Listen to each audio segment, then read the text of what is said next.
No doubt you've discovered that loyalty is no longer the currency of the realm, as your father believes. Then what is? I'm afraid currency is the currency of the realm. Across the Spanish Main. Part 15. All hail the Pirate King. Jamaica had advanced towards prosperity by leaps and bounds during Morgan's 2-year absence. Although the economy initially fed on the treasures taken by the buccaneers, it found a more lasting base in the land's alluvial plains, which were ideal for growing sugarcane. Sugar quickly became Jamaica's most important resource.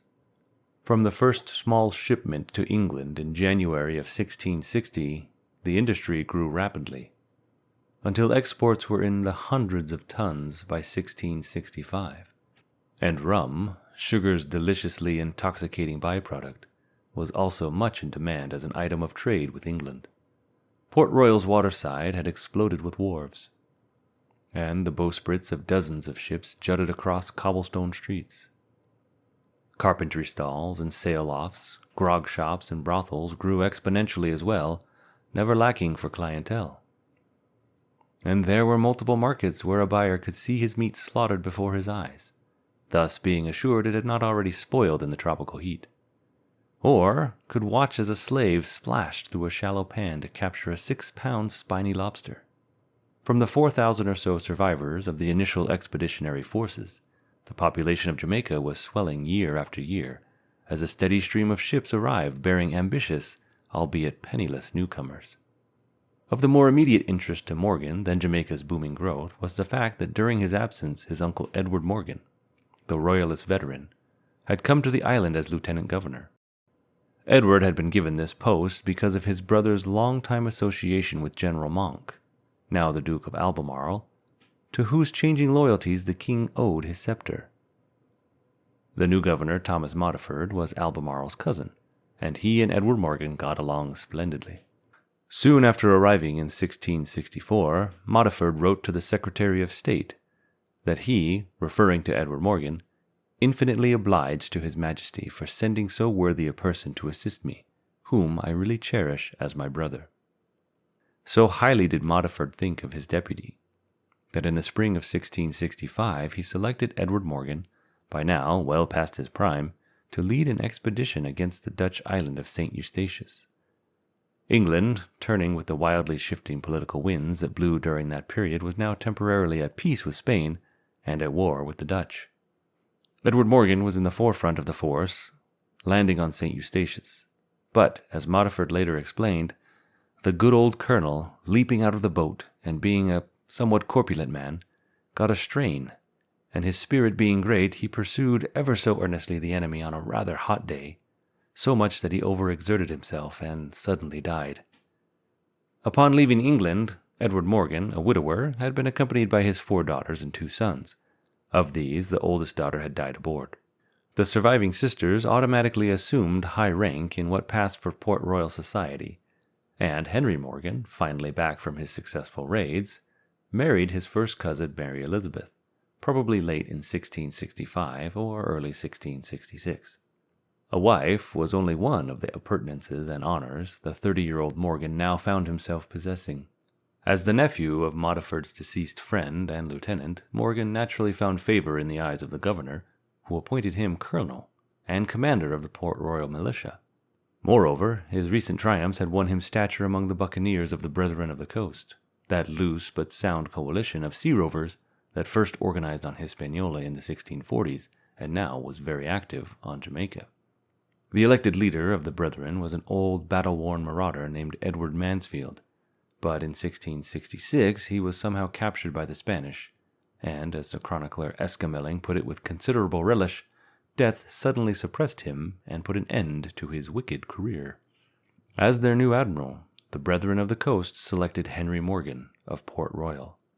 Thus, Morgan, who had sailed off on his first independent buccaneering venture less than 3 years before, was now a man of great reputation and considerable importance in Jamaica. Confidant and aide of the governor, married to a pillar of island society, and both commander of the king's defenses at Port Royal and leader of the town's freebooters. It was a remarkable turn of fortune for a man who may very well have arrived on the Main as an indentured servant. By now, England and Spain were warring again, and among Morgan's first act as Admiral of the Brethren was to draw up a list of Spanish strongholds he meant to loot and level. Havana, Portobello, Veracruz, Cartagena, Maracaibo, Panama. This was ambition beyond possible accomplishment. But when he was done, Morgan would have achieved enough of it to merit permanent fame as a scourge of the Spanish Main. His first opportunity came quickly enough. By the summer of 1667, Port Royal abounded in rumors that the Spanish in Cuba were gathering a fleet to recapture Jamaica. Governor Modiford therefore commissioned Morgan to assemble a fleet, scout Cuban waters, and take prisoners of the Spanish nation, who might provide him with information of the plan to attack. Morgan's call went out to Tortuga and other havens frequented by buccaneers, and by March 1668 a dozen ships, carrying some 700 men, had assembled at 12 League Keys, one of the hundreds of tiny island groups off south-central Cuba. The ships were a sorry-looking lot, enough to make a proper naval officer wince at the sight. They ranged from the Dolphin, a 50-foot sloop of 8 guns, down to single-masted pinnaces scarcely larger than longboats. Henry Morgan's reputation as a sailor is less glamorous by comparison to his revered abilities as a fighter. Yet, in the course of his career, he safely led scores of just such frail craft across vast reaches of sea, in which devastating hurricanes were spawned and where deadly coral claws often lurked inches beneath the surface. Now, in the turquoise waters of 12 League Keys, the buccaneering leaders held a council befitting their basic status as individual entrepreneurs embarking on a joint venture. Morgan, who had not the slightest intention of limiting himself to his commission, had it in mind to strike at Havana. But several of the others had been imprisoned there at one time or another, and they had a healthy respect for its defenses. It was finally decided to attack Puerto Principe, a hide trading center that lay about 45 miles inland, northeast of 12 League Keys. Unfortunately for the buccaneers, a Spanish prisoner was aboard the ship where the council was held, and he understood English. He escaped by jumping over the side and made his way to Puerto Principe. He warned the citizens, who managed to hide most of their valuables before Morgan and his men could make the difficult march through the dense forests and across the rolling hills.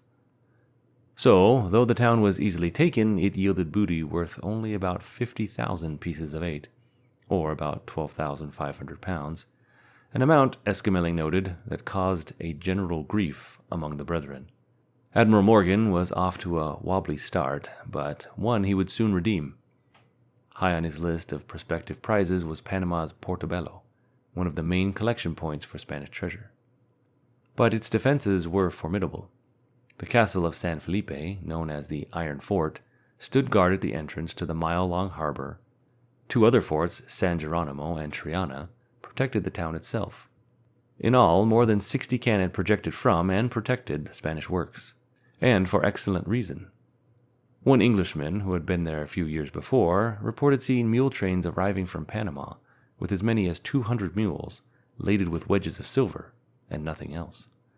For Morgan, the temptation was simply irresistible. In May 1668, he gathered 460 men and sailed south from Jamaica with 9 ships. The vessels towed or carried on their decks 23 canoes of the sort that he had become so familiar with during his Gran Granada adventure. Fearing desertions, Morgan at first said only that they were off on a secret mission. Not until he had sighted the solitary 1,700-foot mountain of Pilon de Miguel de la Borda, near the mouth of the Chagres River, did he inform his captains of the destination, Portobello. There were at first startled protests. The place was simply perceived as too strong. But Henry Morgan, calling upon his Welsh way with words, stifled the outburst by appealing to both the courage and cupidity of his men. The message to his men was that if their numbers are small, then their hearts are great, and also reminded them of the obvious math that the fewer they were, the better the shares would be in the spoils. Morgan had no intention of attacking the Iron Fort from the harbor side. Instead, he and his men took the canoes, paddled along the coast to a point several miles from Portobello, landed around 3 a.m., and plunged into the jungle that lay between them and San Geronimo. The Spanish garrison of 130 men, taken by surprise, was easily overwhelmed. In the captured fortress, the buccaneers found 11 English prisoners, chained to the walls of the dungeon and barely alive amid vermin and their own excrement. To Henry Morgan, as to the others in that remorseless age, atrocity could be answered only with further atrocity. He locked his Spanish prisoners, about 55 of them, in a central room, and, as Esquemeling described it, set fire to the great amounts of gunpowder they found and blew up the whole castle in the air, with all the Spaniards that were still inside. After San Geronimo was destroyed, Morgan sent a detachment overland to the Iron Fort, whose guns were pointed seaward and whose defenders quickly succumbed to the buccaneers' furious assault. The remaining bastion Triana, which lay within Portobello itself, was a much tougher nut to crack, if only because it was commanded by Don Jose Sanchez Jimenez, a soldier in whom courage and obstinacy were equal. Before approaching the fort, Morgan rounded up as many Spanish priests and nuns as he could, and used them as a living shield, behind which his men advanced with scaling ladders. But if he thought Sanchez would shrink from firing into God's ordained, he was badly mistaken, and an unknown number of the helpless captives were killed. Still, Morgan's men reached and swarmed over Triana's wall, Sanchez angrily signaling to his men that there would be no surrender, flailing his sword around him and felling several of his own men who sought to flee. Admiring his opponent's bravery, Morgan halted the fighting and offered quarter to Sanchez. Sanchez stubbornly declined, and almost immediately then fell dead in a hail of shots fired by the buccaneers. Portobello was now Morgan's. His men looted the town for 31 days, and, according to Esquemeling, committed all manner of debauchery and excess. During Morgan's month at Portobello, a Spanish force of some 3,000 men marched across the isthmus from Panama to recapture the city. But the Indians, Spanish-hating as always, alerted Morgan. He led 100 buccaneers into the jungle, where, although they were outnumbered 30 to 1, they ambushed the Spaniards at a narrow pass, killed several, and managed to scatter the rest. Morgan's band returned to Portobello, hurriedly emptied the town of the remainder of its valuables, and embarked back for Jamaica. Port Royal burst into noisy celebration when Admiral Morgan and his little fleet returned, carrying treasures then valued at nearly 100,000 pounds. It was far less than Ming's haul from Venezuela in 1659, but still a grand amount for the times. At 33, Morgan ranked second only to Jamaica's governor, Modiford, if indeed he gave place to anyone. He had every incentive to settle down, including a recently purchased plantation and a wife to whom he was devoted. But his followers were faring poorly. The denizens of Port Royal's brothels and grog shops contrived every kind of bait to drain his associates of their money. They were very liberal, and in a short time came clamoring to their captain to put out at sea again to obtain more booty. Thus, on January 2nd, 1669, Morgan found himself with 12 ill-assorted vessels and 900 men at once again a war council. Morgan himself was aboard a newly acquired source of vast pride, the 26-gun frigate Oxford, which Modiford, doubtless with the powerful help of his cousin, the Duke of Albemarle, had obtained from the British Admiralty. This time Morgan felt no hesitation in announcing his objective, the great Spanish bastion at Cartagena.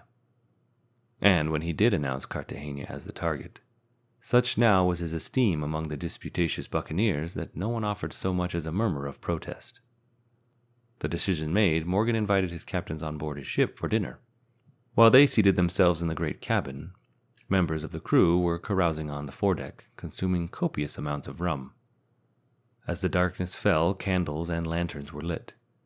But rum, candles, and open kegs of gunpowder proved to be a fatal combination, as the buccaneers were never tidy shipkeepers. Suddenly, a tremendous explosion ripped through the Oxford. Of the 200 sailors, all but 6 were killed. Richard Brown, the Oxford surgeon, reported the scene in the admiral's cabin. "I was eating my dinner with the rest when the mainmast blew out and fell upon Captains Aylett, Bigford, and others, and knocked them on the head. Brown, hurled into the water, saved himself by clinging to a piece of the mizzenmast. By some twisted bit of luck or fate, all the guests seated on the opposite side of the table from Morgan were killed in the explosion. Morgan and those seated with him survived with scarcely a scratch. Throughout the Spanish Americas, word of the Oxford's destruction was received as a stroke of divine intervention. At Cartagena, the city's patron saint, Nuestra Senora de la Popa, was given special credit. It was written that any misfortune that befalls the privateers is attributed directly to this lady's doing, and the Spaniards reported that she was abroad the night the Oxford was blown up, and that she came home all wet. Morgan scoffed at such nonsense. He quickly reorganized his force, and since his casualties, particularly of his officers, had clearly rendered him too weak to attack Cartagena directly, he began casting about for another target. Any perplexities he may have had were resolved by a French captain who had joined him. The man had sacked Maracaibo with Francis Lolones 3 years before, and now professed he could do the same again. With 650 men and 8 ships, Morgan sailed into the Gulf of Venezuela, keeping well toward the middle of the broad entrance so as to remain beyond sight of the Spanish watchtowers ashore. At its southern end the deep gulf narrowed, like the waist of an hourglass, into a shallow channel that led to the lake of Maracaibo. To attack the city of Maracaibo, Morgan would have to pass through that channel.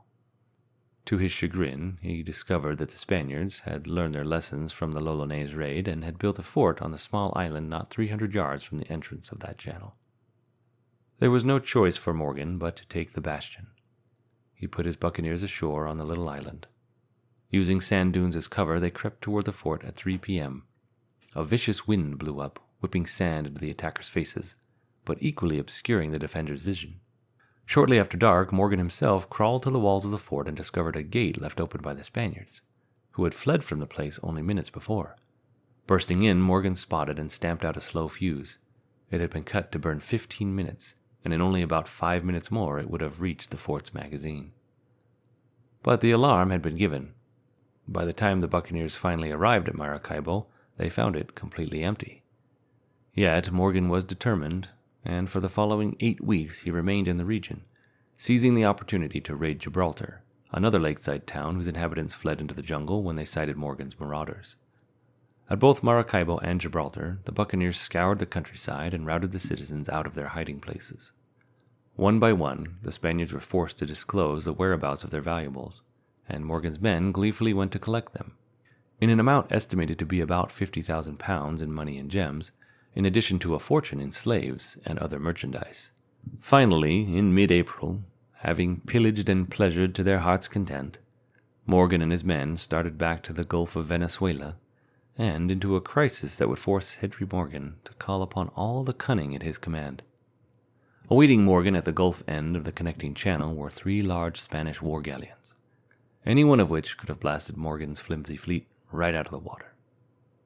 Under the command of Vice Admiral Alonso del Campo de Espinosa, in the 48-gun Magdalene, the ships had been sent to the Main by the King of Spain, who had issued specific orders to bring Morgan's depredations to an end. Now they stood at somewhat of a stalemate. Morgan was bottled inside the lake, but these large Spanish ships were too deep drafted to pass through the channel and exterminate the buccaneers where they lay. For a full week the deadlock continued, and then, late on the afternoon of April 30th, Don Alonso saw Morgan's fleet thrusting through the shallow channel and approaching him in single file. The admiral was understandably delighted, and his confidence was in no way diminished when darkness fell and the pirates, as he called them, anchored just beyond range of his guns. At daybreak, the Spanish admiral again saw the buccaneer squadron moving toward him. It was evident that Morgan meant to lead with his strength. The first ship bristled with men and guns. Secure in his overwhelming superiority, Don Alonso permitted the enemy ships to come alongside, intending to pulverize it with a single broadside attack. But the delay was fatal. As the buccaneer's ship drew within a few yards of the Magdalene, wisps of smoke curled up from its hold, followed by an explosion of flame that instantly spread to the Magdalene. Morgan's fire ship, for such it was, had been cleverly disguised as a warship. At the portholes, instead of guns, logs had been inserted, and the decks, as Esquemeling described them, were handsomely beset with many pieces of wood, dressed up in the shape of men with hats and monteros, and likewise armed with swords, muskets, and bandoliers. But inside, this phantom warship was packed with powder and brimstone, together with palm leaves coated with tar. The English crew had only to put a torch to her as they made their hasty departure. She exploded in a rain of fire that made an inferno of the Spaniard's flagship. Her stern consumed by fire, the Magdalene soon sank, but not until Don Alonso had escaped to the island fort, which had been retaken by the Spanish during Morgan's absence. The captain of the second Spanish ship, the 38-gun Santa Luisa, panicked and ran his galleon aground. And in the wild confusion, buccaneers boarded and captured the 24-gun Marquesa, which Morgan commandeered as his new flagship. But Morgan's difficulties were far from over. He still had to pass under the guns of the fort where Don Alonso had now assumed command. To Morgan's offer to exchange Spanish prisoners in return for safe passage, Don Alonso simply replied that he would never grant that request, and that he would maintain the respect that is due to his king and only attend to his duty. Henry Morgan would now again have to resort to trickery. For hours he sent boat after boat, each loaded with armed men, to the island's far side, where the buccaneers were concealed by mangroves. On their return trips to Morgan's ships, the boats appeared empty except for their oarsmen. In fact, however, they were still filled, though now the men hid behind the gunwales.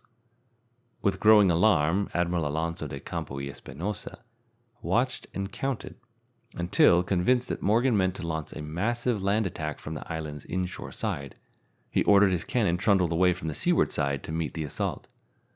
That night, without setting their sails, Morgan's ship weighed anchor and silently drifted past the fort on a favorable tide. When the Spaniards came to their senses, the buccaneers had spread their sails and were running into the distance before a gathering land breeze. In a mocking farewell, Henry Morgan fired 7 shots in the general direction of the fort.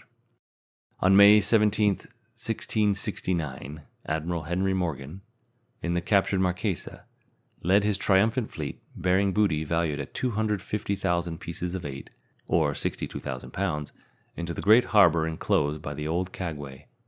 The celebrating buccaneers rolled barrels of wine into the streets, forced all passing men to drink, and according to a local historian, found an excellent diversion to wet the ladies' clothes as they went along and force them to run from the showers of wine. But the news given Morgan by Governor Modiford was less exhilarating. A truce now existed between England and Spain, and there would be no more buccaneering expeditions, at least for a while. Morgan now turned his enforced shore time to profit, scouting about Jamaica until he selected 836 acres, in what is still known as Morgan's Valley, for which he was given a king's patent, a royal grant that entitled him and his descendants to ownership of the land in perpetuity. Maybe, just maybe, it was time for the pirate king of the Spanish Main to settle down.